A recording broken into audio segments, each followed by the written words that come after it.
ಏನ್ ಹೇಳ್ತೇನಂತಂದ್ರ ನಾನಿರೋದು ಬೆಳಗಾವಿ ಒಳಗ. ಬೆಳಗಾವಿ ಒಳಗ ವಿಶೇಷವಾಗಿ ಎಲ್ಲರೂ ನೌಕರಸ್ಥರು ಇರ್ತಾರೆ. ಎಲ್ಲ ನೌಕರಸ್ಥರು ಅದಾರ ಬೆಳಗಾವಿ ಅಂತ ಸಿಟಿ ಒಳಗ. ಅವ್ರು ನೌಕರಿ ಮಾಡೋದು, ರೊಕ್ಕ ಗಳಿಸೋದು, ಆ ರೊಕ್ಕ ರಗಡ್ ತಂದು ಟೇಜರ್ಯಾಗ ಇಡ್ತಾರ ವಿನಃ ಅದನ್ನ ರೊಕ್ಕ ಖರ್ಚು ಮಾಡಂಗಿಲ್ಲ. ಖರ್ಚು ಮಾಡುವಂತ ಮಾನವೀಯತೆ ಅವರಲ್ಲಿ ಇಲ್ಲ. ಯಾಕಪ್ಪ ಅಂತಂದ್ರ ಅವ್ರ ತಂದೆ ತಾಯಿನ ಸಾಕುವಟ್ಟ ಗಂಡಸ್ತನ ಅಂತೂ ಅವ್ರ ಹತ್ರ ಒಟ್ಟ ಇಲ್ಲ. ಅದ ಗಂಡಸ್ತನ ಇರೋದು ನಮ್ಮ ರೈತರ ಹತ್ರ. ಯಾಕಂದ್ರೆ ನಮ್ಮ ರೈತರು ದುಡ್ಕೊಂಡು ಹೊಲದಾಗ ದುಡಿದು ತಿಂತಾರ. ಒಕ್ಕದಿದ್ದರೆ ಬಿಕ್ಕುವುದು ಜಗವೆಲ್ಲ ಅಂತ.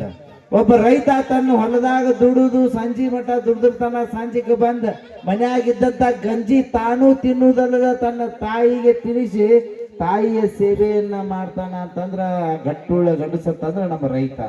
ಅದ್ರ ಕಾರಣ ನಮ್ಮ ಈ ಹಳ್ಳಿ ಜೀವನ ಒಳಗೆ ಇರುವಂತ ರೈತರ ಸಲುವಾಗಿ ಒಂದು ಸುಂದರವಾದ ಗೀತೆ.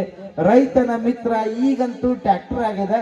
ಮೊದಲು ರೈತನ ಮಿತ್ರ ಅಂದ್ರ ಬಸವಣ್ಣ. ಜೋಡಿ ಎತ್ತುಗಳು ಇದ್ರ ರೈತಗೆ ಒಂದು ಮೆರಗ ಬೇರೆ.